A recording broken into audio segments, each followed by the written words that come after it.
no turning back.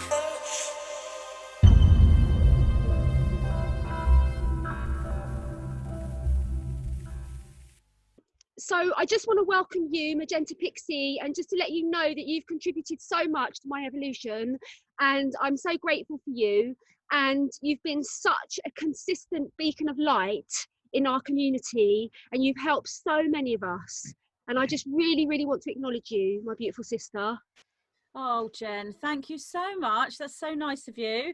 I know we've been meaning to do an interview for a while and just trying to find the right time, and obviously divine timing, it's now. So yeah, I really appreciate that. And I, right back at you. I see all the work you're doing with your group, and obviously I'm a member, and I see so many posts come through with interesting pieces of truth and clues and cue drops and rabbit holes to dig in. So we're all doing our bit, aren't we? Yeah, and I'm so grateful for you that you were like really outspoken about your connection with Donald Trump, because I had already received my own intel that he was of the light and he was working with the white hats, but I wasn't brave enough to like be sort of like come out about it.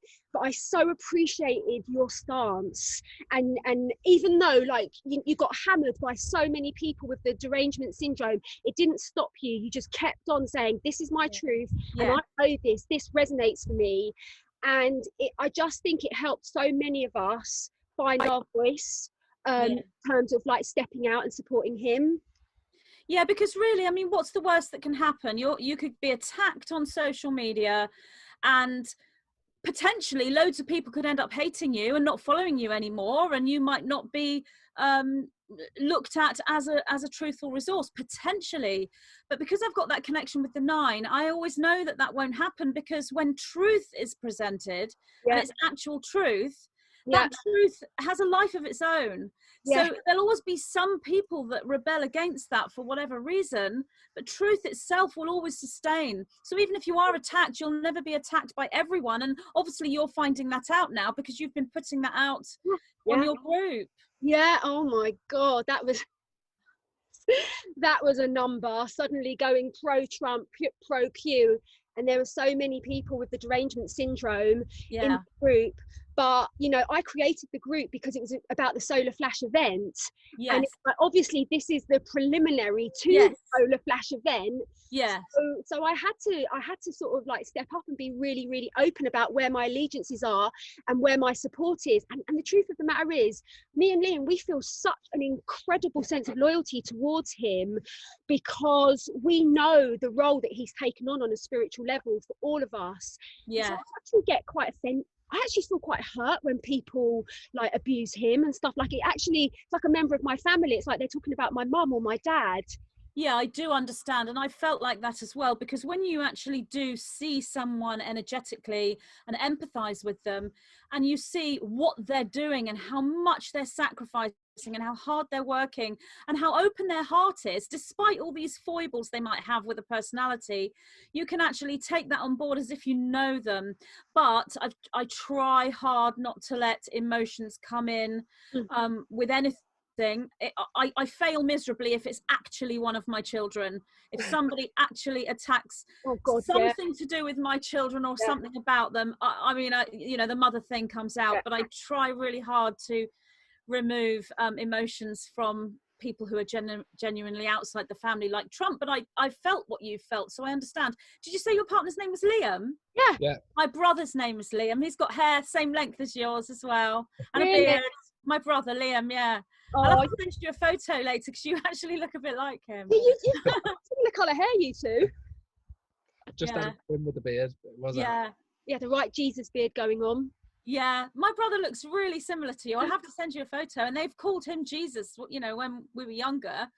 Everyone called him Jesus because he had long hair and a beard. And he gets Jesus Muscle Brand. Oh, yeah.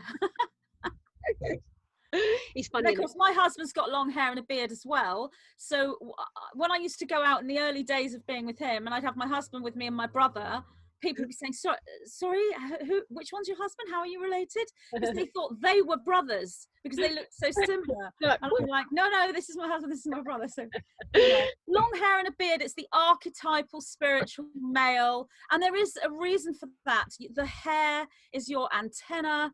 It is your link to the higher energies.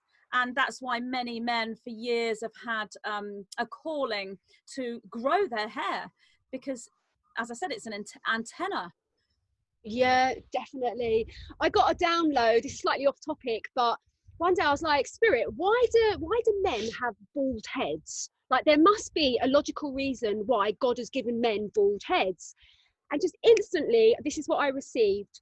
I was told that because men's connection to spirituality in the heart is a little bit more challenging than it is for women, that they need to have that bit of their crown open so that they've got a direct link to source energy, so source can just like pound the codes in through the crown, whereas women don't quite need to get such a hammering. But then, so they said to me, a man can prevent himself from going bald if he does the work, if he does the spiritual work, then he won't need to have that. Oh, that makes sense. I haven't heard that, but it makes sense. Yeah, it makes sense, doesn't it? So I was like, Liam, keep the path, bro. Yeah. Keep your hair long. Keep the hair long. There'll be dreads next. Excellent. I've got some like, dress ones that I got from Glastonbury. There's a little shop in the town. The lady makes them. They're always hung up outside. Oh my God, that's where I got my dreads. She did my dreads. Oh, right. Yeah, in halfway up the high street, and I've got green ones, red ones, orange ones, purple ones, white ones. Wow. So I think, like, what I'd love to speak about is the multi-dimensional chess game that is being played, and I think it'd be really good for us to give our listeners some sort of clarity about what that is and what that is currently looking like at the moment. Would you like to speak a little bit about that? Yeah. Do you mean specifically to an individual or us as a collective? I'm talking about the narrative, like particularly Trump, where i.e. what he's saying is coded. Half the time it's coded. Yeah. Things like that. Absolutely. So what's happening there? I mean, obviously, we have to be careful what we say, because the minute we step into a place where we have lots of followers like you and I, we are going to have people connected to the cabal groups watching us anyway, because they actually hold a high store in the psychics. So they do watch. They hold a high store, a high opinion of the psychics. So they watch us. They watch us anyway. So I have to be careful what I say. So what I'm saying here is, you and we're playing a 5D chess game as well. Yeah. So it's very difficult to lay out exactly what the 5D chess game is, because whilst we want to give the star seeds and the light workers the information, we don't want to give the cabal the strategies within the chess game. So I have to talk in code as well to even explain what, say, Trump is doing in code. So the best way to say it really is, that saying is, where's the best place to hide a tree? It's in the forest.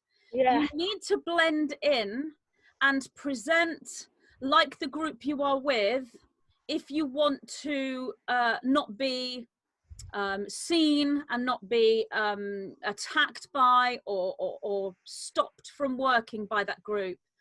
So Trump specifically has the kind of personality where he doesn't he can't be bribed, he can't be bought, he can't be manipulated. But over time he's learned more and more and more about the cabal and about the plan, and he now understands what is at stake. And because we're now in a situation where there is an attempted planetary takeover and the entire Earth is now under attack, he's in a very precarious situation. So he can't. I've had so many people say to me, for example, why is Trump doing this? If he's really genuinely a white hat, what is he doing this for? Yeah. And, please ask the 9 to be honest. I laugh when I get these messages, because the 9 are pure honesty. There can't be anything else, you know. So he has to present because he's looking at a group of people who, yes, many of us know the truth, but there's a whole bunch of people that don't, and the media is fully controlled. So he would be absolutely crucified if he were to just blunder on in and say, right, no vaccines, lockdown ends, we're doing this and this, you know, out you go now, go back to work. He can't say it like that. He'll be absolutely closed in on, and he will be prevented from implementing the plan. Right. So he has got to play that game. He's got to be very, very careful as to what he does and how he does things. Yeah. And I don't think I'm giving anything away to the cabal really by saying this, because there's no proof of what I'm saying anyway, you know. So anyone watching this they could just think, oh well, this is just some, you know, it's just her opinion. So I don't think I'm giving anything too much, as I'm speaking generally.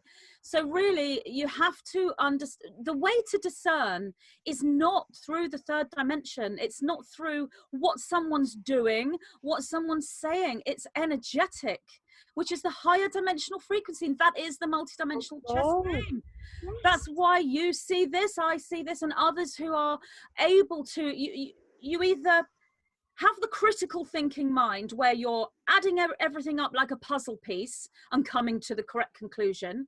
So that would be maybe someone who's a deep Q follower, or someone who's really good with computers, or someone who is very mathematically thinking and logically thinking. They can come to that conclusion on the left-brained pathway.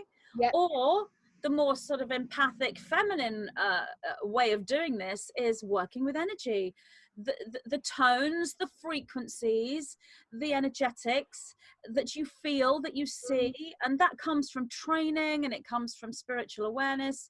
So I mean, that's where I get everything from on that level, and also in communication with the 9, with the guidance system. But their job, the guide's job, isn't to tell me everything. Their job is to guide me and to let me loose to do it all myself. So I don't get information from them every step of the way. I have to do the sort of left-brained work as well, and the logic and the energy. But they, you know, trained me long before I went online 12 years ago to be able to sense energy. I guess I say trained, I mean, that's kind of been there since I was a child, I guess, and I'm sure it's the same with you.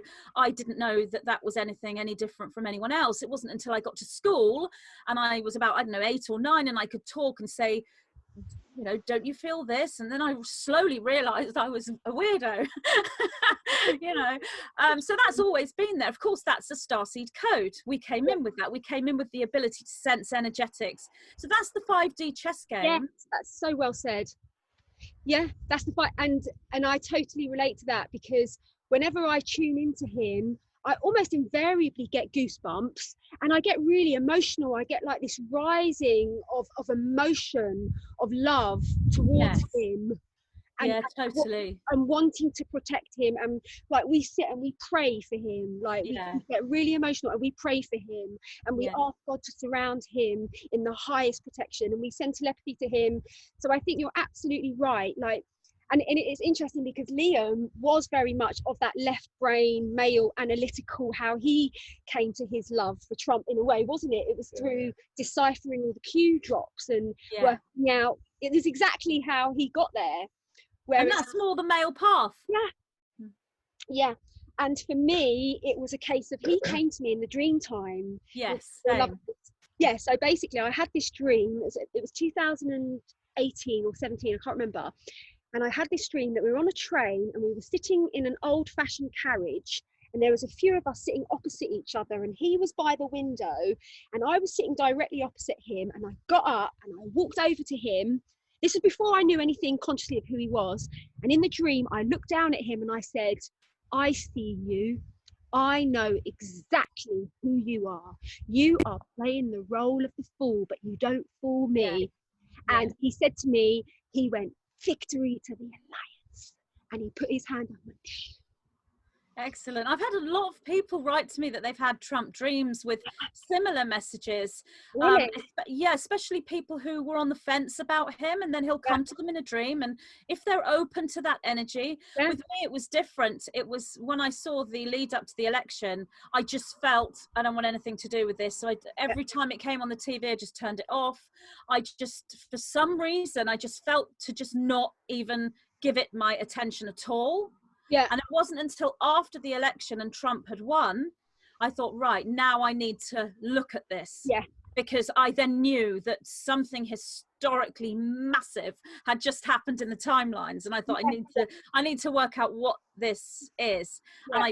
And I'd worked with photographic readings, with clients for like 7 years, because that's really where my psychic ability is its strongest, is looking at a person, their face, their eyes, and then I'm able to see their matrix. So I knew how to do that with photographs. So I got up a photo of Hillary and looked at her and just thought, oh dear, oh no. And I just thought, this is a cabal child. She's been groomed from birth. She's absolutely not just connected to, she's fully entrenched within that system and absolutely speaks for it. And I thought, thank goodness. Let's have a look at the other one, because I didn't really know that much about Donald Trump at all. And I picked up his photo expecting to see another cabal operative that was maybe a bit different, and then I looked at his energy and I thought, oh my goodness, he's not in there at all.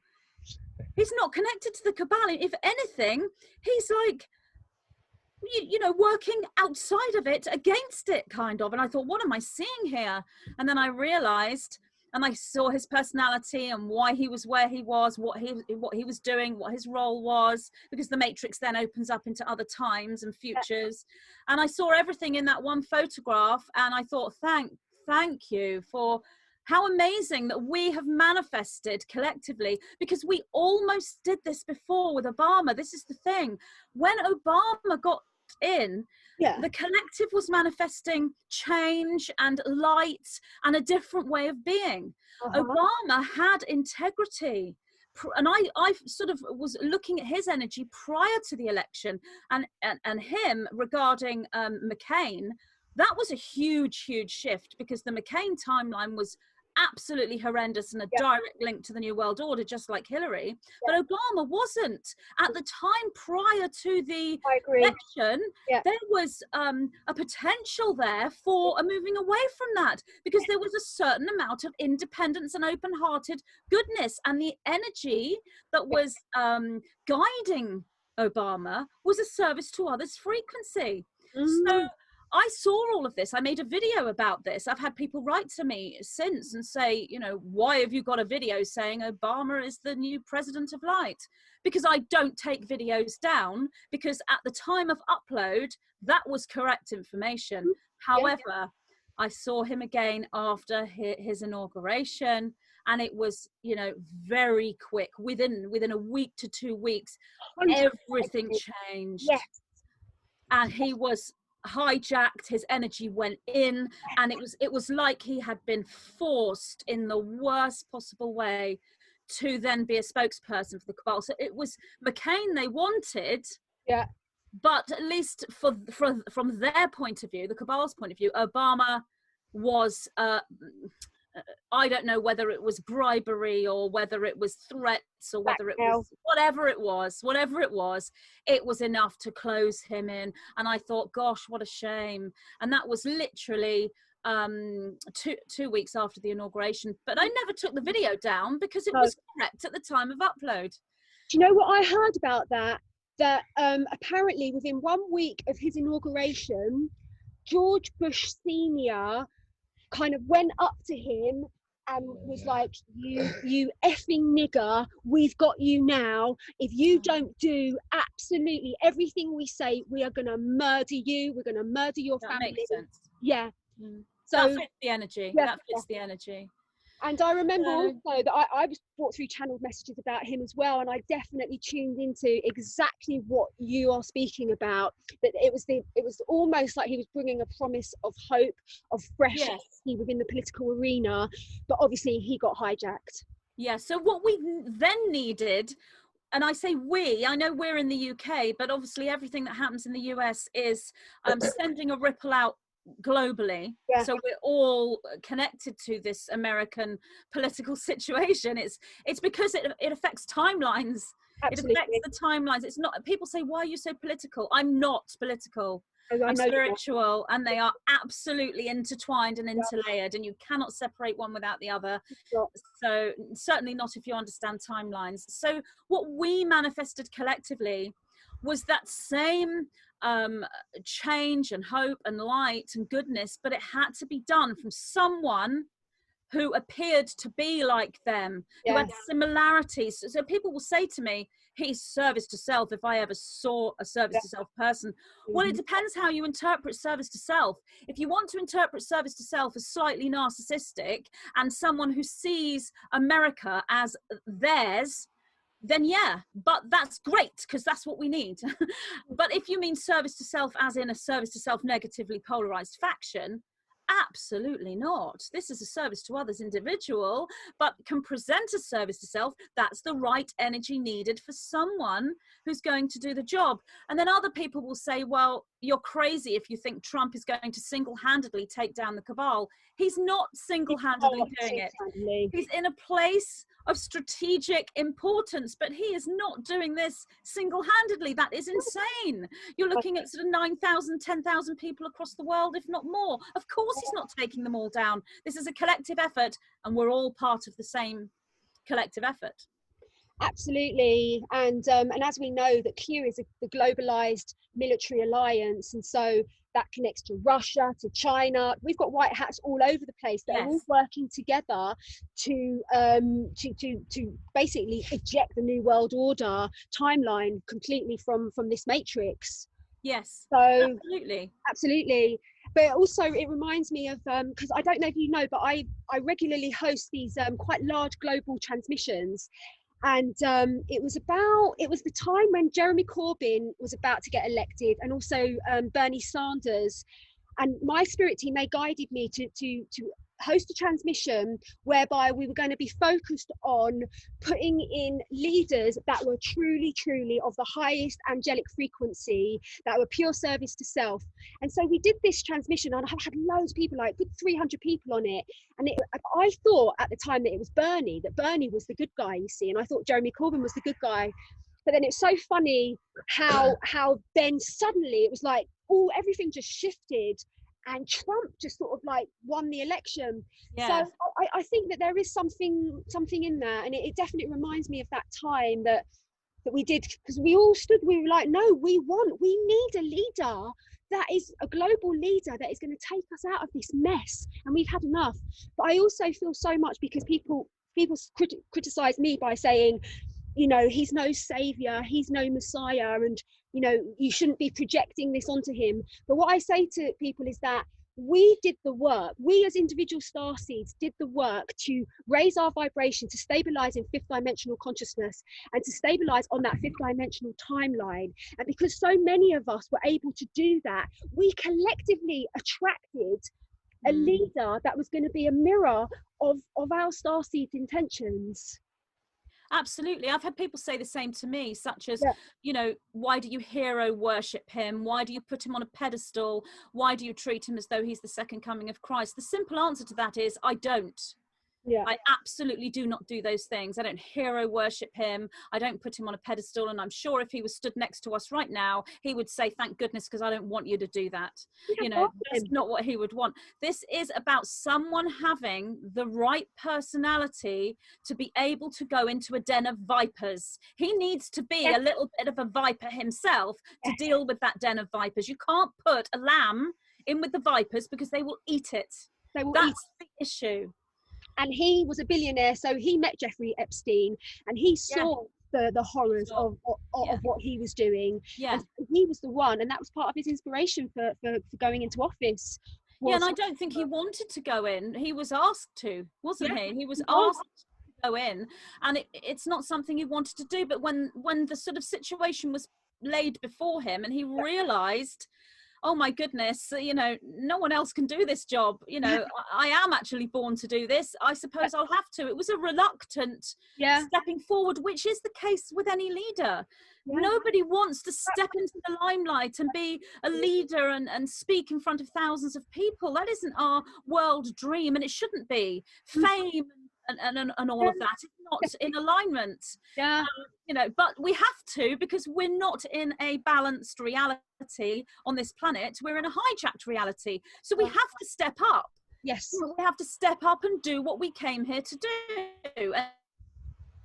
And each one of us is just as equally important as any other white hat individual. As I said, it's a team effort, and we don't even have to know each other. We don't even have to ever meet in real life, but we are a unified team working together. That's why this is working. Absolutely. So how about that we kind of shift it now to where we stand in the UK?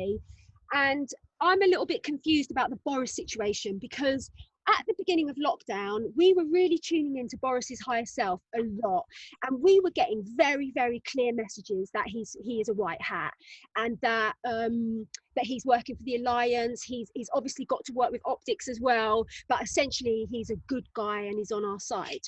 So, and we were like really supportive. Everyone was like hating Boris, but we were like, no, go Boris, like really, really supportive of him. But then he went into hospital, and then he came out of hospital. And obviously I don't watch any mainstream media, but my son came down a few days ago, and he was like, oh Mum, Boris has said that we can like meet one person in the park. So I was like, all right, well, let's have a little look at his, you know, this ITN sort of clip. And to be honest with you, I just thought it was a completely different person. His like vibration had shifted.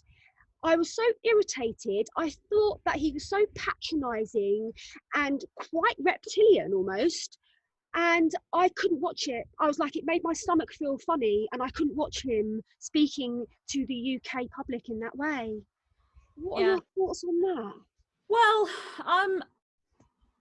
what you first said about how you're very confused about Boris, I think he is a very difficult one, because his energy is not clear and defined to be able to read it.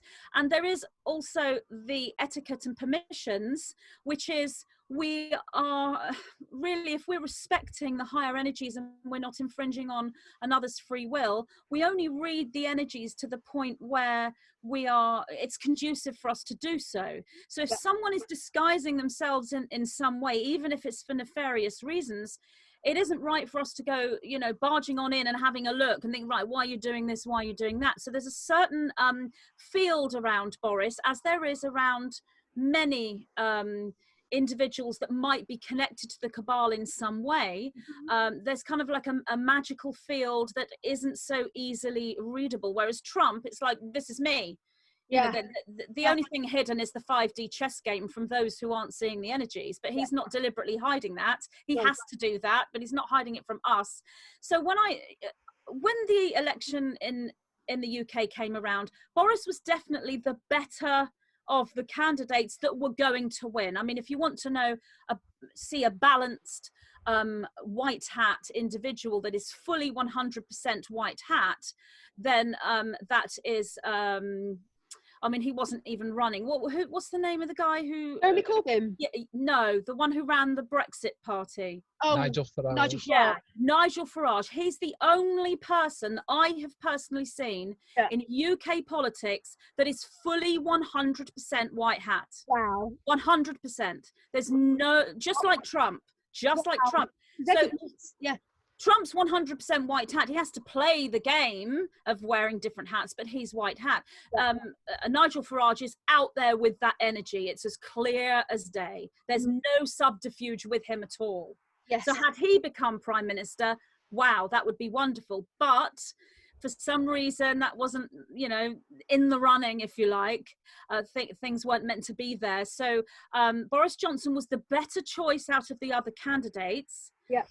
So when I looked at Boris, and I mean, you look at Boris and Trump together, they have a similar appearance physically. They've got like this wild, crazy hair, and they both have this sort of full persona. And it's very easy to think, yay, Boris is like the UK's version of Trump. And I can understand that. But from the start, I thought, yes, but it's not the same energy. It's different. So the energetic with Boris, again, I have to be careful what I say, because I don't, you know, if he's playing a game, I don't want to give away his strategies. So what I would say here is, I personally, if I had to say, is Boris a black hat or a white hat, I would say he's actually a grey hat.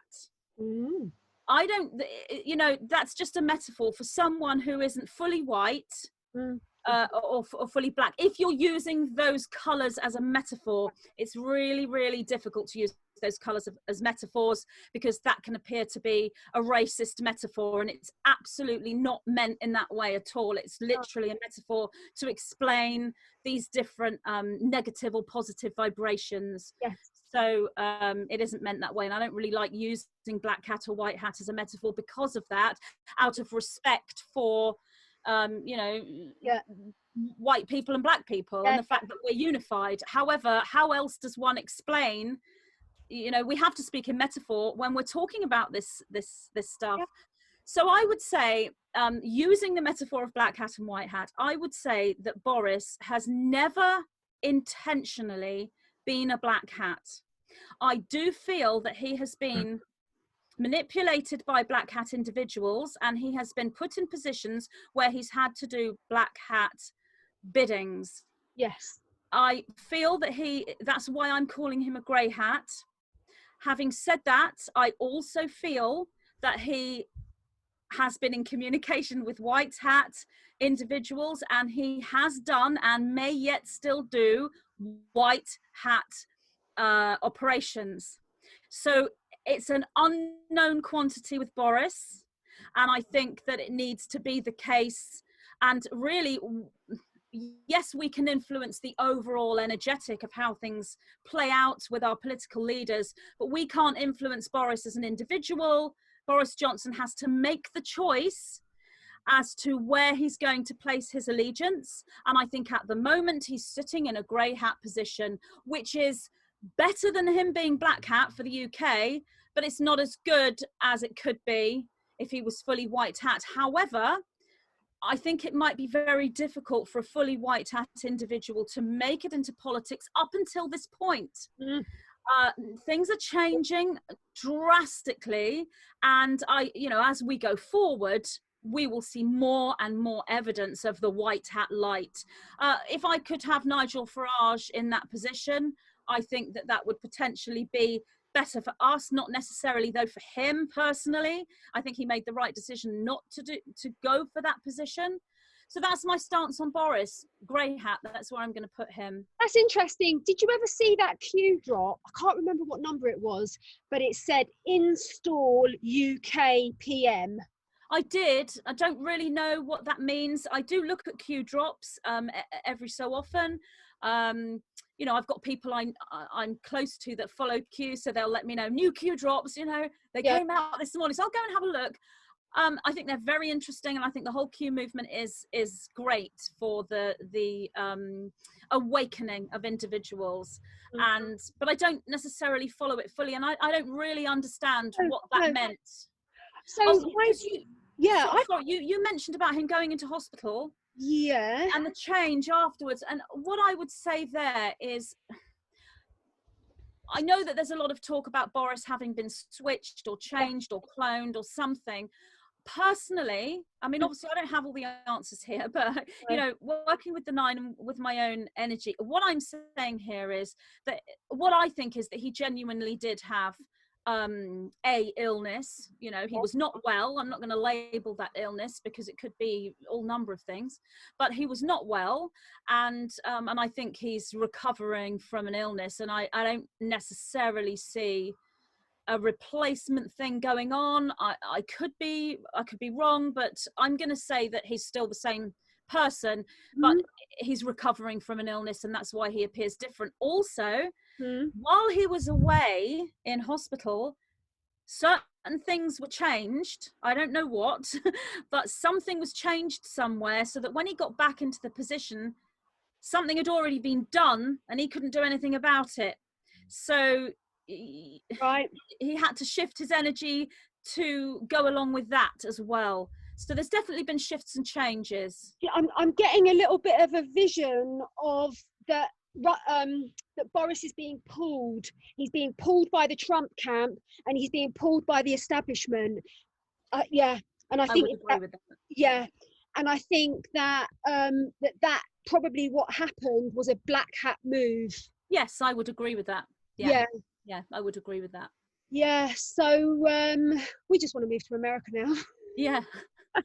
We were dreaming it last night, weren't we, Liam? We were like, oh, yeah, let's all go to America. That's a really good idea. Good idea, isn't it? I've had enough of Boris.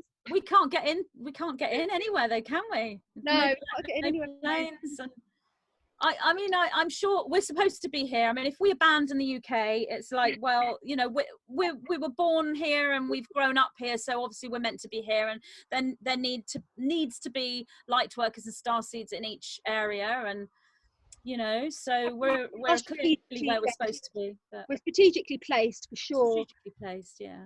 So I mean, is there anything else? I really want to sort of like get our teeth into the situation that's going on in Britain at the moment, and because I think a lot of our listeners, they're going to be in a lot of fear and a lot of confusion about the current narrative.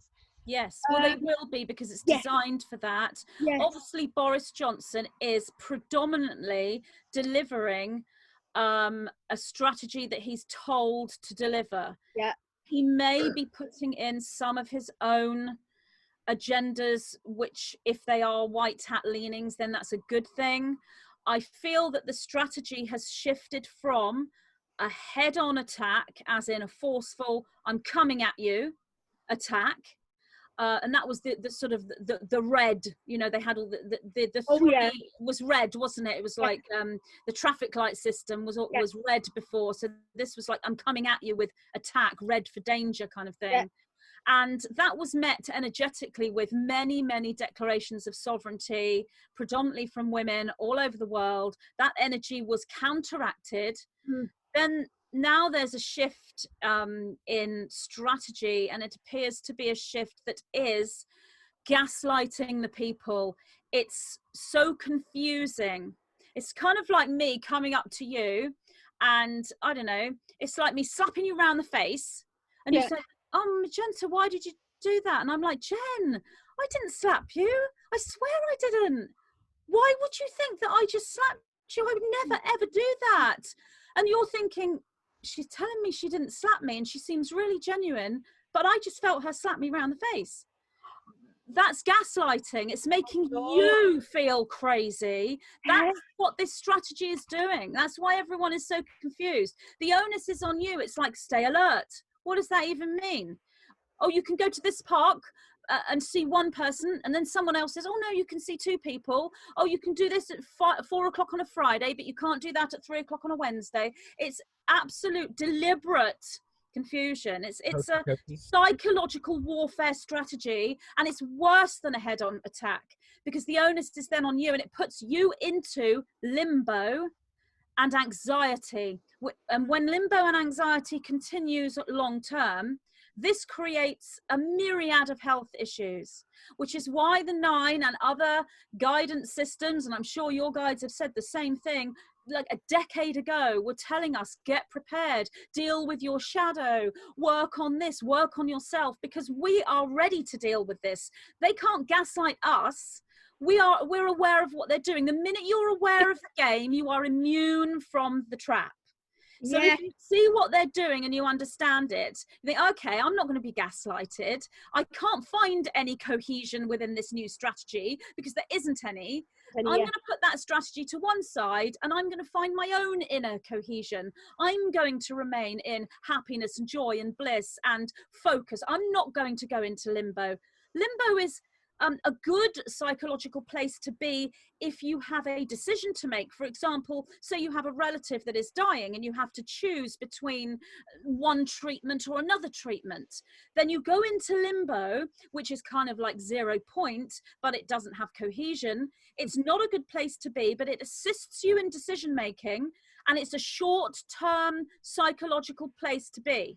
a purgatory place to be, while you reevaluate and you integrate, and then you make that decision. This is the decision I make. We can't do that with this new strategy. There is no decision to make. We've been handed a long-term limbo purgatory energetic. And that is cruel, and it is a passive aggressive form of attack, of tyranny. Why do you think the government is gaslighting the citizens of the UK? Because they are following cabal orders. That's why. This is a cabal strategy. It is an attempted planetary takeover of Earth and all the people of Earth to create a slave race within the people, because there are higher, I won't say higher, non-physical entities that want control of this planet for its resource as a food source. That's the reason they're following that new world order template, which is a slave race, a controlled, tracked slave race, where people do not have joy, they do not have freedom, they do not have creativity unless the cabal says you can. If your joy and creativity is going to feed them and the entities they work for, they'll allow you to do it within their parameters. What we want is full freedom, without anyone or any race of beings breathing down our neck. So the reason why the UK government are doing this is they are following those cabal orders. But because we do have Boris Johnson at the helm, and he potentially might have an affiliation with a white hat energy, then he may also be slightly playing a little bit of, let's say, 4D chess, perhaps, in a much smaller percentage than Trump. But the possibility is there. Yeah, I totally 100% agree with what you're saying.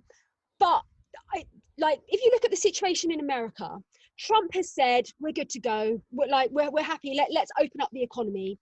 And so he's leaving it to the governors of each state to make their decisions in order to expose the demonic Democrats. Yes. And so I wonder if that strategy is also being played out in the UK to some extent, that they're going hard, like it could be a white hat agenda to gaslight in order to exacerbate the human, all of us, to say, no, we've had enough, we're not going to be governed by you. Yeah, Jen, that is the other way of looking at it, and that's equally as viable. It's difficult because this is not a clear-cut energy. It is really difficult as a clairvoyant and as a psychic to read that. So my interpretation is more leaning towards the fact that it's a black hat strategy that's being delivered to the best of the Boris is delivering that black hat strategy to the best of his ability, while remaining a grey hat, not being fully black but not able to be fully white either. That's where I'm going. But what you have said is equally a potential as well. I mean, that could be the case. I'm feeling that potential is somewhat not as likely as my scenario, but I'm not ruling it out. And I think, we have to be detectives here, really, as to why this is going on. And when you're presented with a strategy that is gaslighting, because there are good things about the strategy. For example, Scotland is still locked down, Northern Ireland is still locked down, and so are Wales. The UK aren't. Why? Is it because Boris is giving us a bit of freedom and he's trying to help us? Or is it because we're being used as guinea pigs in some way for some kind of regime? For example, working out whether masks work or not? Or is it to do with vaccines? Which I would say that's probably where the agenda is going. To be honest, it's the vaccine program and the... I think, we've got this black hat agenda, this cabal agenda, and it's not clean, as in, these are the people, here's the cabal agenda, and we're coming in. It's not a clean energy because there's spokes put in the cabal's wheel all the time. It's like they try to do this and this doesn't work, so they try and do it this way and that's not working. And that's A, because there are white hats operatives within the field, and B, because the energetics on this planet are not conducive to black hat operations anymore. The black hat energy is diminishing, and leaving this planet. So, and that's what we're seeing play out, and they don't want that, so they're clinging on to it desperately. So yeah, I mean, the strategy I've put forward and the strategy you've put forward are both viable potentials for what's happening. And it also sort of, you know, when we both tuned in, we felt that like Bill Gates is a gitmo, and that, you know, that it's just CGI, and that he is actually controlled opposition from the White Hats, again with the intention to awaken humanity by the outrageousness and the audacity of how he's presenting. It's almost like they're using, because he's not even hiding it, 666 everywhere, absolutely everywhere, all their patents, and it just seems too obvious. Okay, so too obvious. Do you know what I mean? I do, and you know, the 9 have just spoken to me while I've been trying to work this out, and the 9 are saying the strategy that you put forward, Magenta, the strategy that Jen put forward, they're both happening. Yeah, they're both. It's both. Yeah. It's both. And that's why this is such a complicated, and what you've just said about Gil Bates and, you know, Bill Gates, I don't know if we should say his name on the video, but it's both. It's both. And this is the thing, we've got a black hat, a cabal agenda, and a white hat ascension agenda mingling together within the field. Mingling. And it's clear cut in America, because we can see where the white hat portal is, and we can see where the cabal energetics are. It's very clear cut and defined. And in our country, it's not. It's merged, because the individuals maybe haven't made the choice yet. But everything you've said, yeah, it's happening. It's both.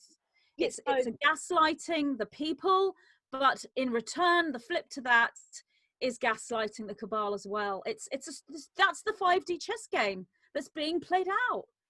I'd say it's a 7D chess game on that level, because it's so complex. Absolutely. Did you want to say something, hon? Yeah, I'm just wondering about the outcome of your perspective, which I feel like I lean towards, but I flip as well, so I see. I'd love to lean towards that one. It's the better one. Yeah. So the outcome is that it gets pushed where like the vaccines still happen, but then it's literally only the people that sign up for it, which would be such a tiny percent. That's kind of what I'm seeing. Yeah, I've been seeing that all along, regardless of which scenario is playing out. It's the same thing, as in I'd be very surprised if these vaccines are delivered and there's no uptake, because people are demanding it and people want it, and you know, that's their choice, and that's what they're lining up with. But do I see the people who don't want this vaccine being forced to take it? I have to say no. I think the probability of that is incredibly low. Pretty much. I know. And yesterday, I don't know, just before I was going to sleep, I was like really getting downloads about a split, about like, and being such a person that is like, you know, in unity consciousness, like it breaks my heart to even say those words, split, you know, but obviously, like, you know, that's been sort of in the consciousness that and I really am seeing it, like I really am seeing it right now, between those that are truly awakened and are aligned in their sovereignty and their glorious divinity, and then you've got those others that are queuing up for the microchips, wanting to wear the mask 24 hours a day, etc. So there does seem to be a bit of a split occurring. And then I had this vision last night. I was like, maybe there's going to be like a massive ship, like the New Jerusalem is meant to be a mothership, and maybe like a big massive mothership's gonna sort of like land and take away the starseeds to another Earth or something. I started getting this download last night that it's, as this split is occurring, it's like how can we coexist on the same planet together when That's right. I mean, the mothership coming down to take the starseeds is a correct energetic. Whether it's literal or not, is the issue. It's like, will the timeline play out where we do actually have ships that come down and pick up individuals? I mean, I think the timeline there is really about geological destruction, or the point where we get to global slavery.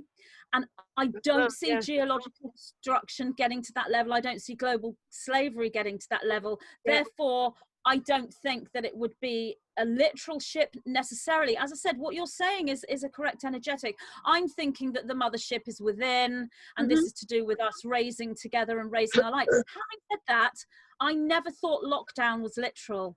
I saw the energy, but I thought it was a metaphor, that we would be, you know, going within and being, you know, separate from others energetically. I never thought that would play out literally, and it has. I know. So I am remaining open, but you know, I think probably the mothership interpretation is of lesser probability. However, sometimes lesser probabilities can manifest. I think we have to be really careful as to, you know, as long as we work it out in a critical thinking way, think, right, I'm getting this energetic, I'm getting this picture, I'm getting this download. Could this be literal? Could this be metaphor? Could it be a bit of both? I think which you're doing, both of you, which I'm doing, I think the danger is, and this is happening in the New Age community, people see one meme or article or watch one video and they subscribe to it instantly. And it could be nonsense. That's the problem. It could be a misleading, hijacked, over the top exaggeration of a genuine energy, because the New Age community is hijacked. So we have to be really critical thinkers, even within our own downloads and our own Absolutely. energies. But the funny thing was that I'd never had that thought before. Like I was like, no, we're going to work it out. We're going to totally work this out. I'm not adhering to this timeline split, because my heart is so unified with God and with all my brothers and sisters. So that's kind of like spiritually abusive for me to even think about that. So it literally just came in last night. It's correct energetic. It's in alignment. I mean, my husband stands outside every night in the garden saying, come and get me, I've had enough. And I just stand there laughing, you know. He's like, I'm going. I'm like, yeah, all right, you know. I mean, and he would. And he would, if a ship landed in the garden, he'd be like, bye. So but yeah, I mean, obviously it's a correct energetic. And the other thing that's sort of somewhat similar is, I've been seeing for many years us packing up, leaving home and going to live in a spiritual community, out of the system, off grid, and with like-minded individuals. Now, I've always felt that is metaphor, because I feel that if we're all squashed together in one community, we're not out in the world helping other people. But having said that, you're talking about this split, which the Nine call the two-world split, which is very evident. If we do go into a split where one side are determined that we want transhumanism, we want this cabal takeover, we agree with the tracking, we want it, then their free will manifest that for them. And then, as you say, how do we survive on this planet together? Well, the Nine say you do. Should that be the eventuality, you do survive on this planet together. So does it mean that we remove ourselves from our homes? Do we create a spiritual community somewhere?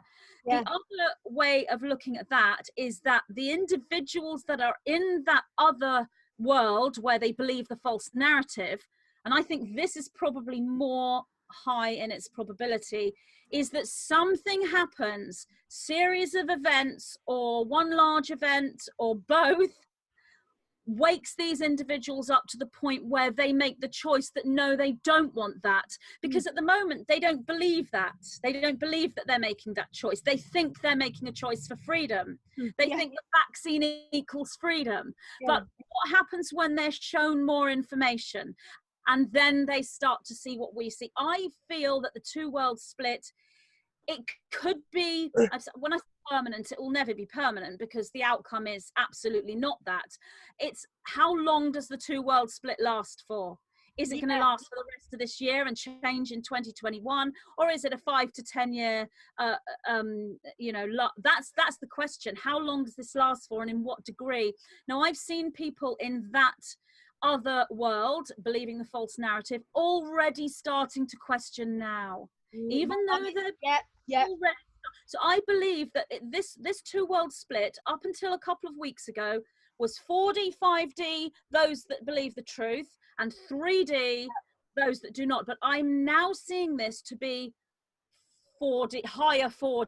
5D that believe the truth, and lower 4D, those not. That's the confusion. They're in the lower 4th dimension. Now, once you're in 4D, yes, you can be trapped in those lower confusions and chaos, but you are out of 3D thinking. So you have the opportunity to raise. And I think that's what will happen. And that's where we're going, where we move into a unified planet. It's just how long will it take? You know, that's the issue. Confirmative goose pimples.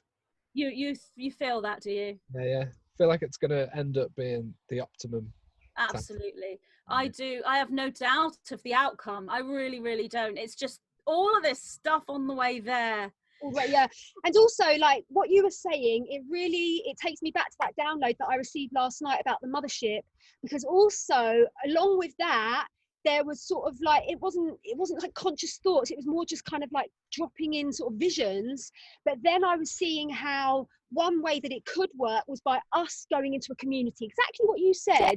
Us spiritual people just going to build our beautiful straw bale houses and our temple spaces where we have a very, very, very deeply held spiritual field, and we all just live together in our 5th dimensional bliss bubble, and they're allowed to get on with their vaccinations and their tracking and their whatever.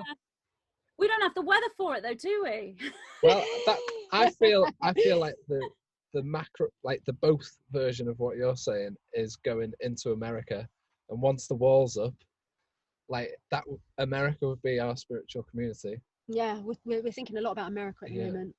What you're thinking? All the really awakened ones would be there because it would be safe because the wall and all that, and like the amount of border control would ramp up as well at the same time, so that would still be an increase in scariness.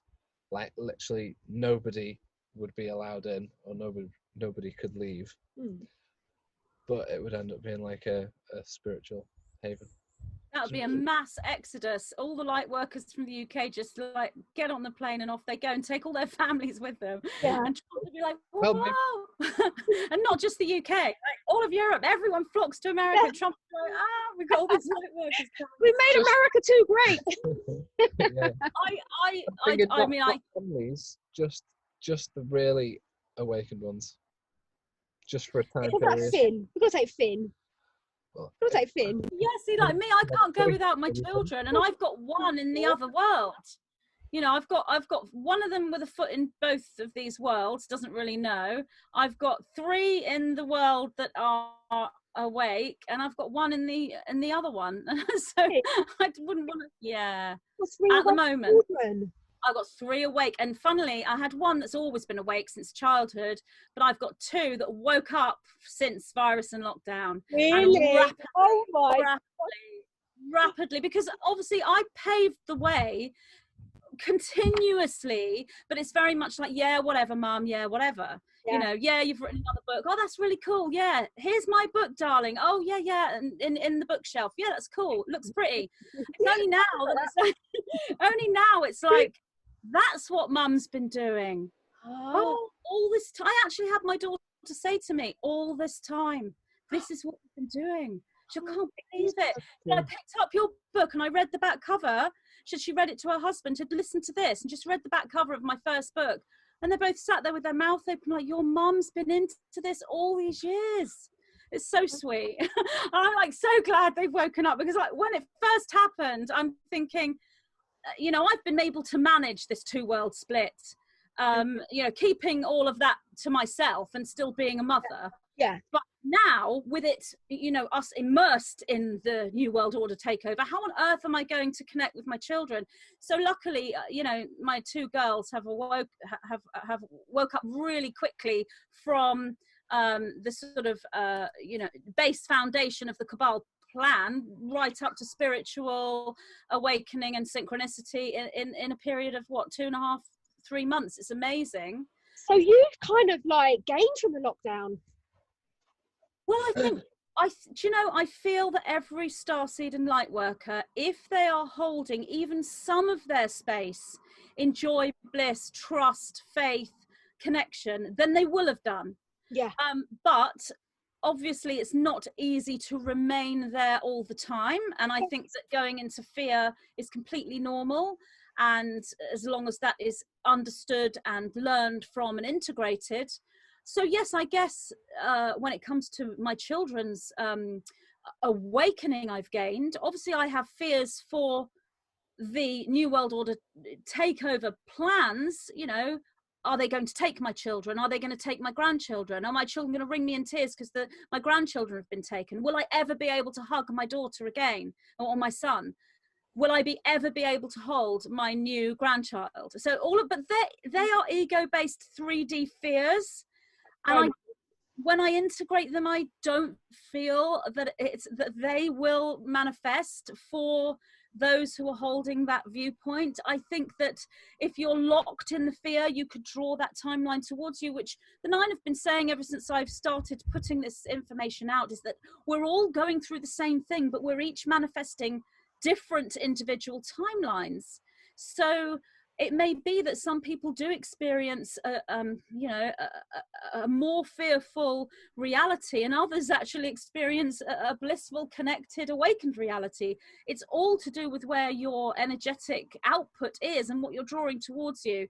So I have these fears. I think it's completely normal. I try to integrate them as quickly as possible and come back to a place of center. And when I do, in truth, I don't feel that these fears are necessarily valid, but I still think we have to navigate. I think we have to be careful. You know, this message of stay alert, you know, that's all like, what am I alert for? But spiritually, it's not so much stay alert, it's stay wise, keep your eyes open, even if that's coming from a place of silence and going within. I think we have to navigate through. For example, let's take the masks as an example. We're okay in the UK because we are not being told we have to wear them. But let's just say it was law that we had to wear them, or we weren't allowed in a shop without wearing them. On the one hand, if we put a mask on, we are acquiescing to that cabal structure that is wanting to silence us, that is using symbolism of the mask to say, be quiet, shut your mouth, you are a slave. And our indigo power and indignation is not going to want to allow us to move into becoming part of a collective symbol of slavery. However, all of that's well and good, but in the real world, if you can't enter a shop to get your food, what do you do? And I spoke to the Nine about this, and this is what I mean about navigating. You can put a mask on, claim your sovereignty within, because the symbol is only something that has power over you when you subscribe to it. Mm-hmm. So you can change the symbol. I'm putting the mask on because it's a symbol of silence. Silence is power. Silence is 0 point. Silence is me being in disguise. Silence is me hiding a tree in the forest. Nobody will spot me amongst the other masked people. No one will realize that I am really an indigo starseed who's not having any of this. Yeah. So, you know, we have to learn to navigate. And there's so many people like, should I wear a mask? Shouldn't I wear a mask? If you can get away without wearing one on the symbolic level, then great. But then you have to take into account the whole health side of things as well. Do they really help health-wise? No, they're probably actually worse for you to wear because they are constricting your oxygen flow. We were not made to wear a mask. If humans were supposed to have coverings over their noses and mouths, they'd have been born with it. So it's outside of nature, but that's what the cabal are doing. They are taking every natural system that is good for humanity and Earth, allowing humanity and Earth to flourish, and they're inverting every system because their agenda is to prevent the flourishing, to prevent the awakening, to prevent the ascension. That's their agenda. That's why they're changing all the systems. Absolutely, and it feels like we're getting closer and closer to this solar flash event. I don't know if you follow Daniel Dowell. Do you follow Daniel Dowell? I haven't heard of him. No, but he's been talking a lot about these comets. Do you know about the Atlas and the Swan comet are meant to be doing some sort of collision or something? And they're saying that this could be the solar flash event. And it's almost like, you know, all this new energy is coming to the earth, and the frequency is transforming so rapidly that the cabal are just pulling out every single last stop that they've got to try and stop this ascension, basically. Yes. Well, that fits the energetic. I mean, the nine have been talking to me about a cluster of comets coming into our, you know, solar system before I got online. So, I mean, I started producing messages and delivering them in 2008. So I was told this, I think, the year prior. Wow. You know, around 2007, they told me about the cluster of comets or planetary bodies or something that's similar to comets that are coming into the solar system. And again, anything cosmic will be deeply metaphorical as well as potentially literal. So, you know, if you say there's a comet coming, there's a planet coming, there's a solar flash coming, that acts as a DNA activation because it's a trigger. It's like, oh, comet, I need to do something. It's programmed within the DNA of every starseed that there will be a cosmic event. That's there to wake you up, so that when there's a cosmic event, you wake up. Having said that, will this play out literally? I feel there may be some kind of cosmic or celestial event to do with the sun, potentially a solar flash. I'm not subscribing to it in its fullness because I think the event is the awakening, the enlightenment of us all, and is a series of events. But could it be one big event? Well, yes, it could be. This is the thing. It's like working out how these will play out in a literal sense. I feel 2021, when I look at the energy of 2021, there is a huge amount of light. Yeah, exactly. In that year. Yes, 1,000,000%. So, and it's blinding in its intensity. So what is this light? Is it simply light because I'm not allowed to see what 2021 is? Is it creational light because we are collectively creating that year, which is what I saw back in, you know, prior to 2012? Is it a flash of light, such as a solar flare or a series of solar flares? I haven't brought that into interpretation in its fullness, but I see light in 2021 extremely profoundly. It just inspires me to share with you why I created my group called The Event Is Officially Happening. So basically, I didn't have any clue about there was going to be a solar flash event. I just thought that the ascension was going to be gradual and there wasn't going to be an event. Yeah. And one day, I think it was in 2017, I went out for a little walk. I was living in Shepton Mallet at the time, and I went out for a little walk, and then all of a sudden, my team, they came in and they shouted, and they never shouted, they always just whispered very, very subtly. But this time they shouted at the top of their lungs. They said to me, there's going to be an event. There's going to be a solar flash event, and all of this light is going to come to the earth. And they said all those people in their 3D job working in their banks, that all of their third eyes are going to blast open. They literally showed me this timeline of this event, that everyone that's incarnated has signed up to be part of this event, this experience. And I was like, wow, God, that, because I wouldn't have ever believed it. I'm like you. I only ever believe my internal gnosis and downloads, and I'd never even, you know. So anyway, it came to me, and then I went home and I made a little YouTube video about twin flames. And I was speaking for about half an hour about twin flames, this, that, and the other. And then I said, oh yeah, guys, by the way, my team just came in and they told me there was going to be a solar flash event. And the minute I said the word event, this light just came into the room and it just completely covered my face. And then all these lights just started dancing all around the room as I was speaking about the event. So honestly, that was very confirmative. I was like, I think that's my guide confirming it.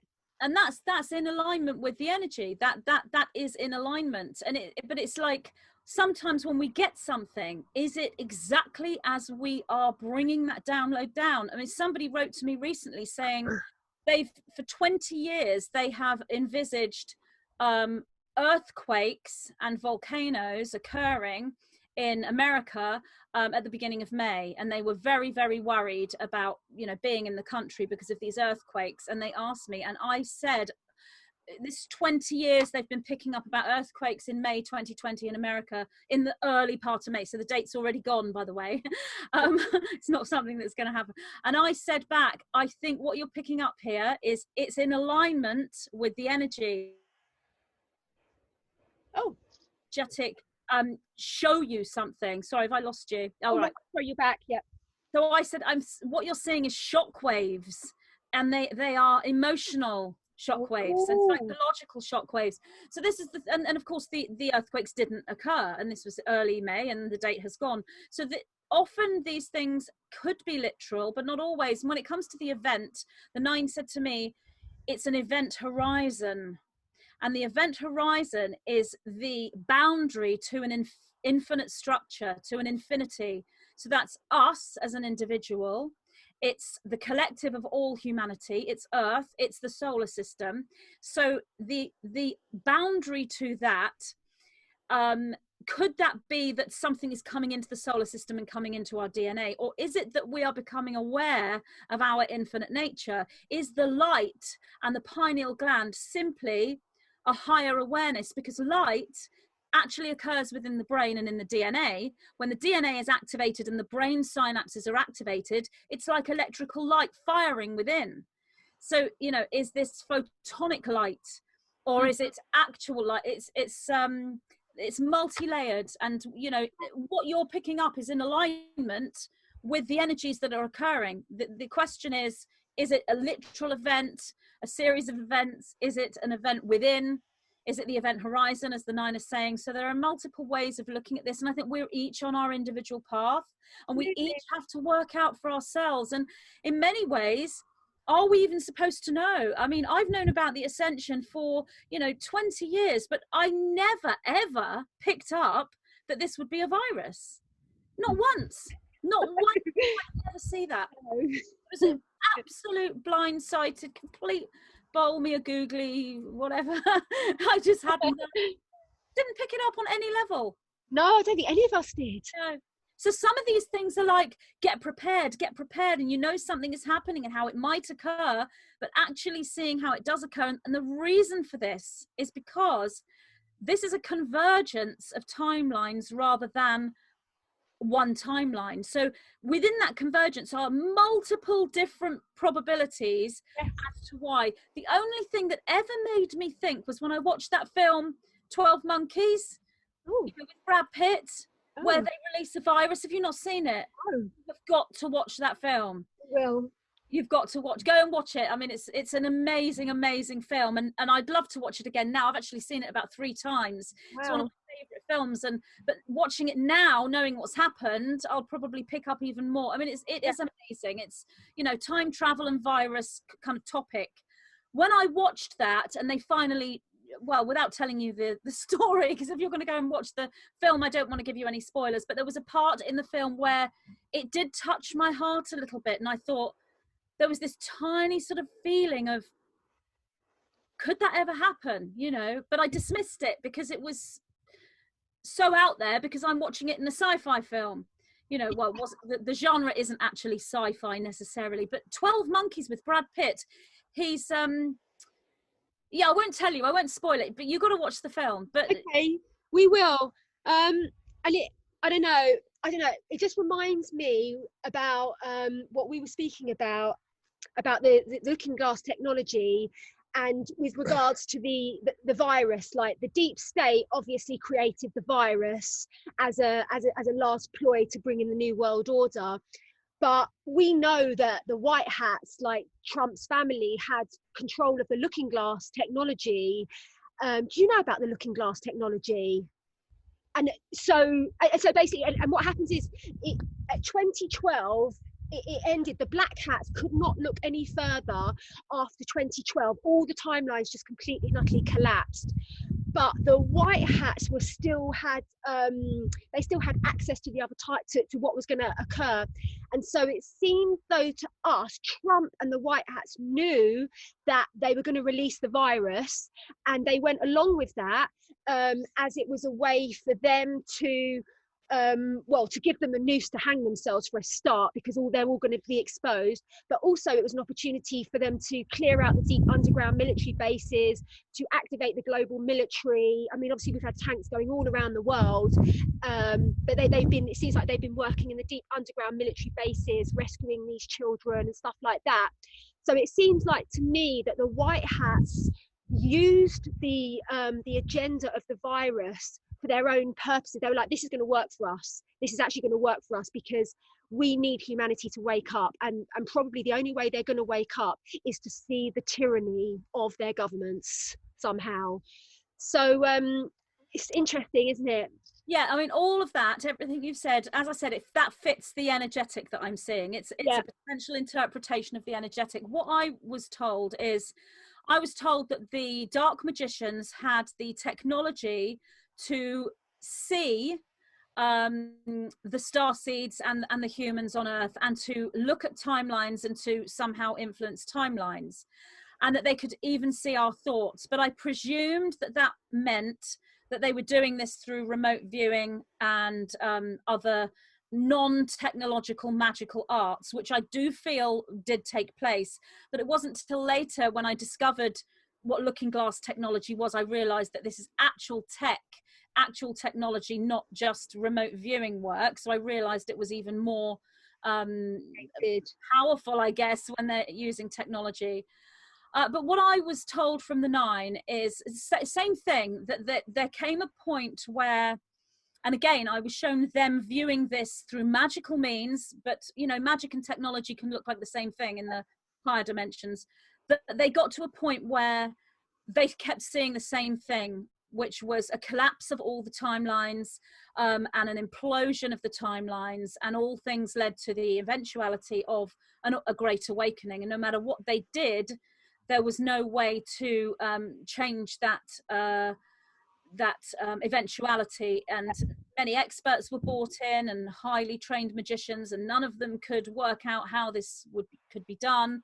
And potentially, obviously, they're using technology and AI and everything to be able to assist them to work out how to manipulate this eventuality. And from what I'm seeing is there's no way. Now, what the 9 told me about the virus is the cabal are divided, and there's more than one group in the cabal that are working for the same ends, and they are, you know, they do consider themselves to be a family, but they have different agendas. And that the virus was originally created, yes, as a bioweapon in Wuhan, in this laboratory in Wuhan. That's what they told me before I even knew there was a Wuhan laboratory. They told me there was a lab in laboratory, but they somehow used nature to get this out. So animals were involved as well in some way. So whether the virus was in an animal or whether they released the virus, you released an infected animal, however it was done, that this virus was created originally as an insurance policy, as a bioweapon, specifically for warfare, and was not intended to be released on the people when it was created. But this was a long time ago. It was actually created, it wasn't a recent thing, it was created a while ago. It may have been updated, or the animal that was released may have mutated, because the 9 say that much happened with this virus. It's a complete convergence, and there are definitely multiple mutations, and they're still happening now. But it was a different faction of the cabal. So one group never intended to release it on the people, because it was a bioweapon, and it was an insurance policy for war, or some kind of war that wasn't actually going to be against the people of Earth. But this other group have a depopulation agenda. So the agenda to prevent ascension is different to the depopulation agenda. They're 2 different agendas that are similar. So there's one group that have an agenda to prevent ascension. It's not necessarily depopulation. If depopulation occurs within that, then, you know, fine, as far as they're concerned. But this is to prevent the awakening. This is to prevent the parts of the brain within humanity from waking up into its full potential. That's that's the overall agenda. But there's this other group that I feel are a smaller group that have a depopulation agenda, and they either stole or acquired or procured or copied, or whatever they did, they got hold of the virus and released it. So it wasn't the whole cabal, it was part of the cabal, but not all of them wanted this. So that's what, and then obviously the white hats have done everything they can to sort of co-opt this situation to a favorable event for them. So it's, again, both. We've got the black hats and the white hats, both co-opting this situation, both having their fingers in the pie, trying to, you know, work at the same time. And this is why I think Starseed's 1 minute, we are sensing a really high vibration of light and awakening and ascension. And it's like, wow, oh my gosh, this is powerful stuff. It's like the energies that are coming in right now are unbelievable. And the next minute, you sense this dark, attack coming towards you psychically and physically, and you think, gosh, I'm being attacked, and it takes your breath away. We've got the two energies working right now. That's the polarity. And on a higher vibrational level, this is what happens when a planet gets to a point where the polarity starts to raise. So polarity on this planet has been, you know, good and bad, negative and positive, good and evil, if you like, but that polarity is raising. So there's a huge restructuring energetically on all the systems of the social infrastructure, as well as the natural world. Everything is rearranging itself as polarity raises. So polarity will not be so intense anymore. That's where we're going, and that's the sort of the natural. So we've got a natural organic flow, we have a hijacked false timeline, and we have a negative and a positive agenda, both using the same tools for their own ends.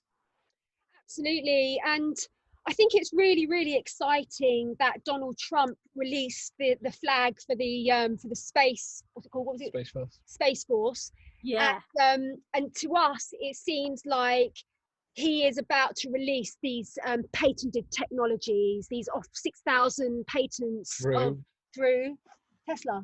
Yeah. Elon, yeah. So, and we're just putting the dots together at the moment, and it's looking like, with the Elon Musk situation, that he was a dark hat, he was a black, probably he was all right actually, but he got in with the bad crowd, did some bad stuff, but not too bad. It seems like the white hats have spoken to Elon Musk, and they've struck a deal with him to assist in the Great Awakening. Like I don't know if you saw yesterday, but he tweeted, time to take the red pill. And and then we've just been putting a few more dots together, and it seems as though there's they've got him working on red pilling a lot of the Californian Democrats, but also they've struck a deal with him that he's going to help them create these Tesla generators and all of this Tesla tech. So he's working with them. And in a way, I honestly feel that this is one of our, I mean, obviously within our own vibration, we can completely trump through our sovereignty. We can escape the matrix 1,000,000%. That is a fact.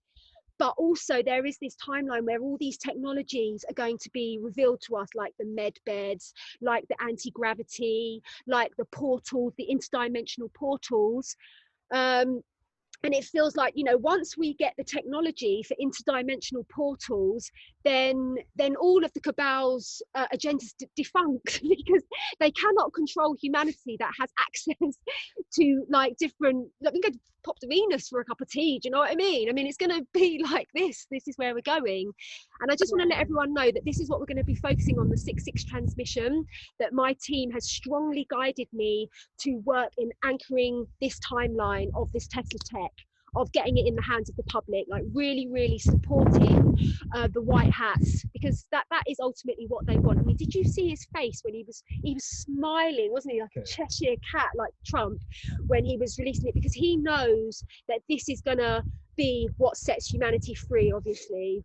Yeah, I love the way you've got the literal interpretations of the energetic that I receive, because I receive the energies and I see the patterns, but I don't necessarily have a full interpretation of what that might be. But everything you're saying is fitting that energetic.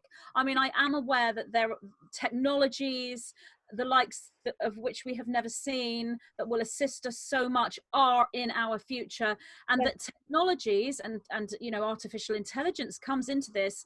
It's not the technology or the artificial intelligence that's inherently bad or good. It's the individual that has control of that technology. And these technologies have been in the hands of the cabal, so they're presented as evil and bad and as weapons, because that's what they've been used as. When they're switched over into, you know, good people, white hat hands, then these are going to be presented as healing tools and tools for our evolution. So what those tools actually are, now when you say Tesla, it's an absolute yes.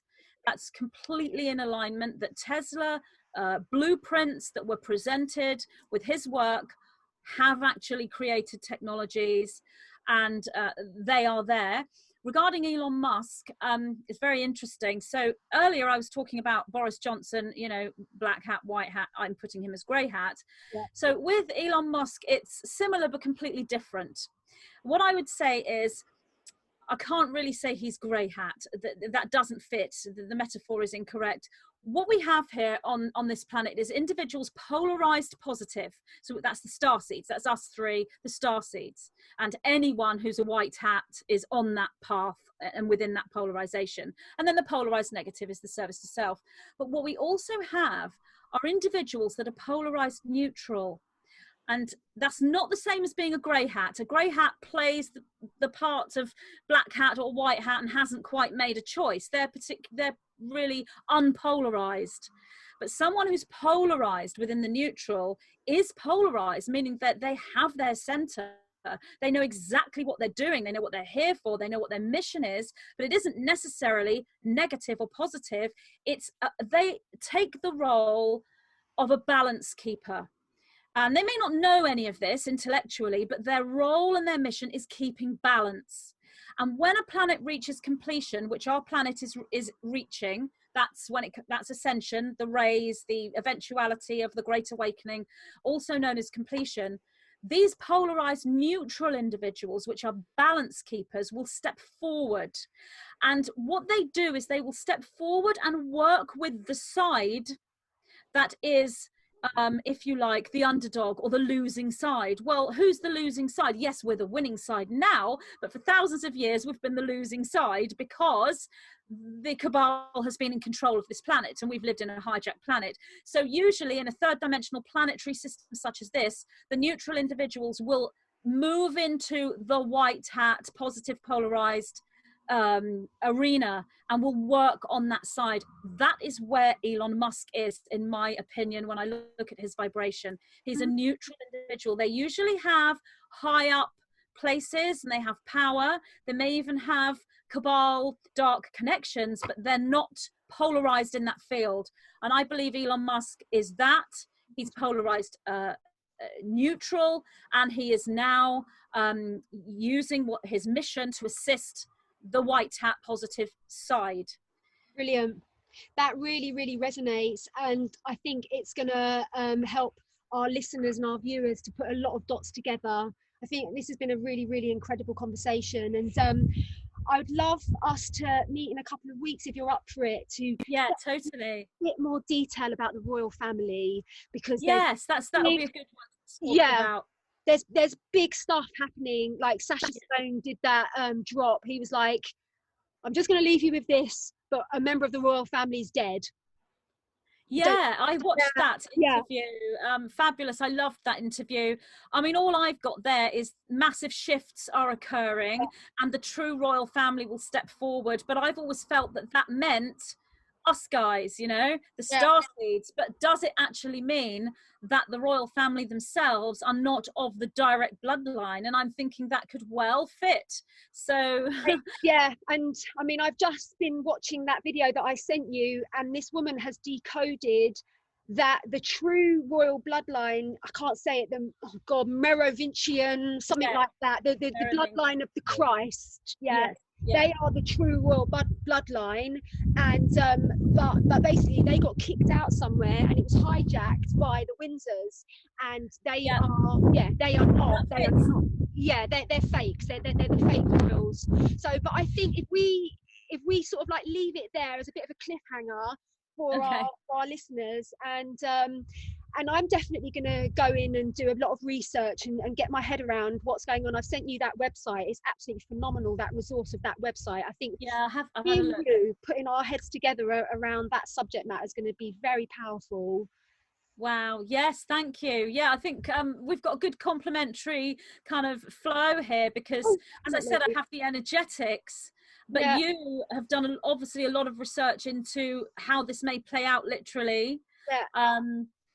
So that's good for other people to listen to, because then they can go away and think, okay, so the energy's this, the literal interpretations could be this, but then they can go away and take that on board and see what their own guidance comes up with, because the nine say no one has all the answers. You each have a piece of the puzzle. We're a jigsaw coming together. That's right. And the big picture will be made by all of us. We'll each step forward and put in our little piece. And everyone who watches us, who chooses perhaps not to be public in their own awakening, they're getting all these little pictures, which is why I always say, don't just listen to one channel, don't just listen to one teacher, listen to as many different people as you can and work it all out. And then don't necessarily subscribe to any one of them. Take them all on board and then go away and allow your own knowing to come up and show you how things could be or how they might be. And then you move into knowing. When you have knowing, it's like, I know this. For example, we are going through an ascension process. There's no doubt there. That's a knowing. But all these little ways it could occur are tools and clues to yet be worked out and haven't fallen fully into knowing. That's because we don't have the full picture. There's a lot going on behind the scenes in both the cabal and the white hat arena. Absolutely. Loads going on behind the scenes on both sides. So we can only go with the picture that we have, and combine that with the esoteric, metaphysical picture as well, to try to work out things as best as we can. But the most important thing here is to find clarity. Even if we don't have a full picture, find clarity, because the agenda is to put you into limbo and confusion, and we don't want to be there. We want to be in clarity. Even within that confused picture, we can still find a central place so that we don't go into this terrible psychological disempowerment.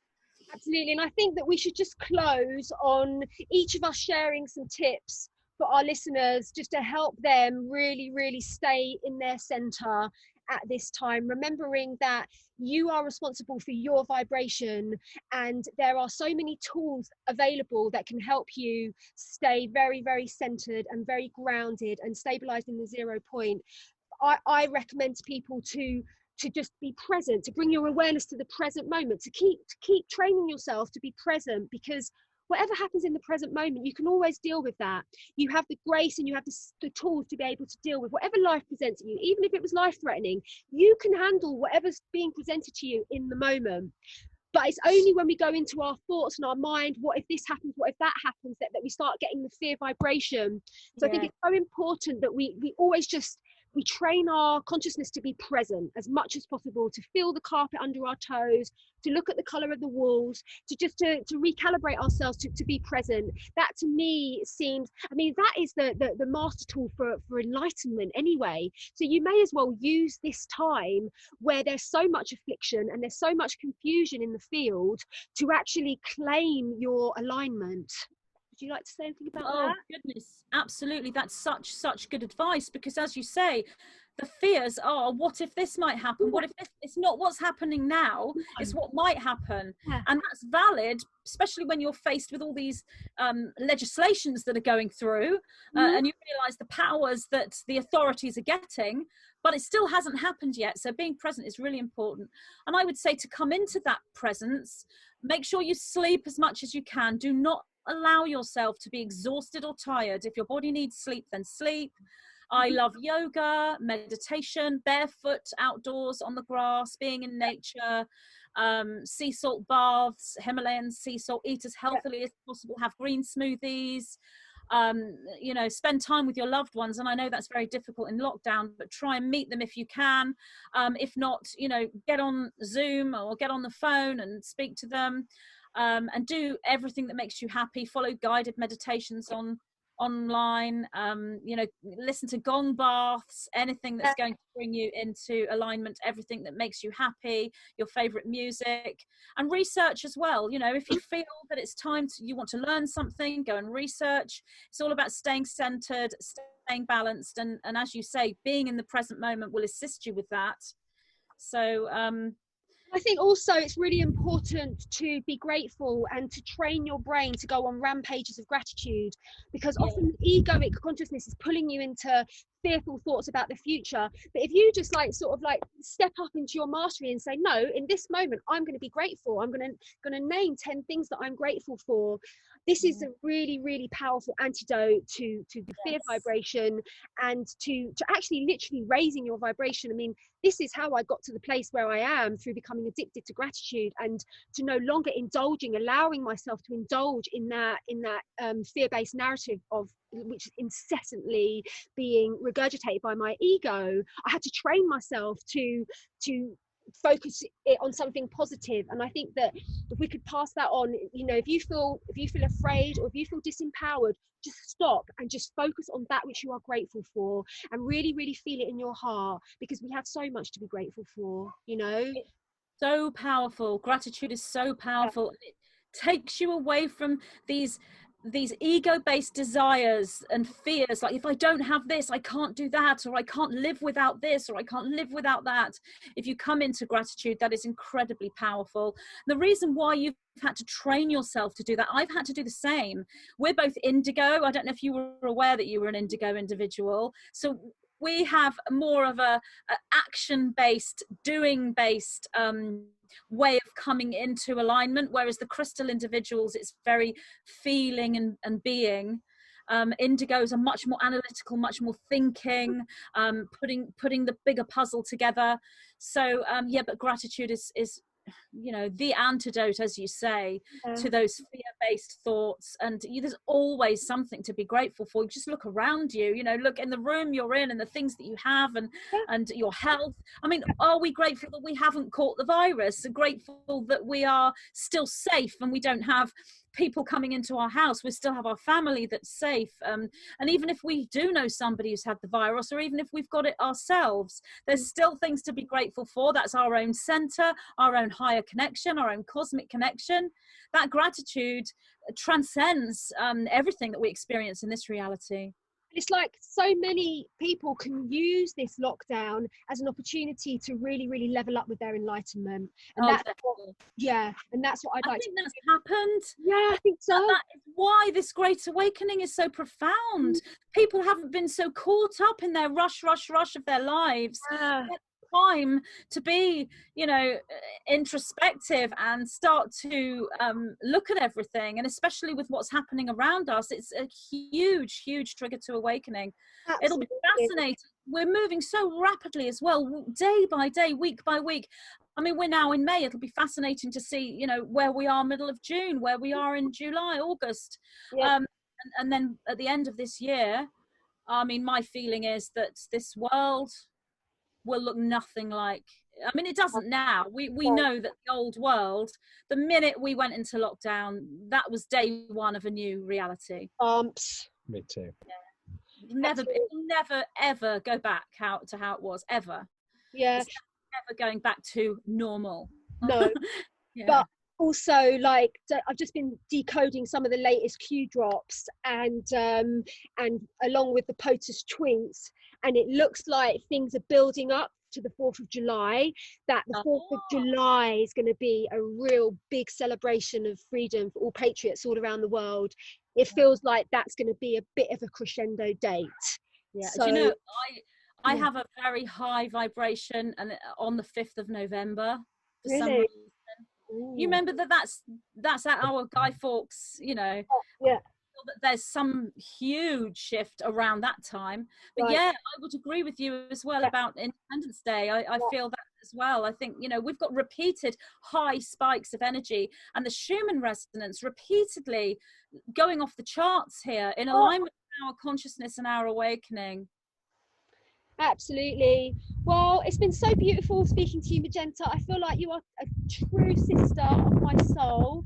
And I know I'm going to meet you. Well, I'm going to come to Glastonbury and meet you. I know. And we're going to hug, and yeah, we definitely had past lives together as sisters, and I just feel such a love and connection with you, and I felt it instantly when your face appeared on the screen. Oh, that's lovely. And when we meet, there'll be no social distancing going on. No, there will not. But Liam, have you got anything to say? It's been amazing. I've had my mind blown. Yeah. Oh. It's been really good. Oh. Yeah, it's good. Just chilling out in the garden. But yeah, I'll let you know when I come to Glastonbury and we'll meet up. Definitely, and it'd be really good to speak in a couple of weeks, and we can get into the royal family thing, and okay, we're going to have some very exciting news to share with everyone that's going to put some big pieces together. But I think us two together is quite a powerful combination for our UK Starseed family. Yeah. It's that whole divine feminine thing. I don't know if you've seen the round tables that I've been doing. No, I haven't. I've been doing the divine feminine round table. They're up on my channel with Paul O'Connor and Laura Eisenhower, and Simon Park's wife Becky joined us, and there were 7 of us actually. You should join. We're going to be bringing men in eventually, but at the moment we're going for like a divine feminine collect. You'll have to join us. Invite me. I wouldn't like to just sort of like gate crash. Well, invite. Yeah, that'd be amazing. I'm inviting you now. Thank you, sweetheart. Join us. Oh, it's been so beautiful to meet you. It really, really has. And on behalf of humanity, thank you. Oh, bless you. Thank you too. We love you, sister. Thank you, Magenta. The 66 Tesla Tech transmission will take place on the 6th of June at 20:20 p.m. UK time. In this transmission, we are being guided to assist predominantly the Pleiadian Council of Light, who need the permission and support of us, the ground crew, to transform all electrical pylons and 4G and 5G towers into Tesla generators in order to provide the collective with free energy, which will free us all on such a profound level and enable us to live the life that our Creator intended for us. We will be working with the higher self of Nikola Tesla and his Venetian allies to accelerate the timeline whereby humanity rises as a collective out of the illusion of the control of the deep state, and whereby we have attained a level of spiritual maturity to be able to work with Tesla tech, which includes interdimensional portal travel, replicators, looking glass technology, as well as med beds and other extremely powerful off-planet healing technology. We are being asked to come together in our soul groups in order to collectively visualize and thus anchor this timeline swiftly for the collective, that we may efficiently move out of this lower dimensional deep state lockdown agenda. The transmission will take place in a private group on Facebook. When you sign up, you will receive a PDF with instructions to add yourself to the group. I will go live in the group at the time stated above, 20:20 p.m. on the 6th of June 2020. The transmission is just as powerful to tune in after the live event, and I am happy to send you the recording if you request it upon booking. This powerful and sacred work is offered on an energetic basis. Please see below for the link to book onto the transmission, and please know that we deeply look forward to welcoming you into our ground crew core group. In love and eternal light, Jen, G and the White Wolf Tribe.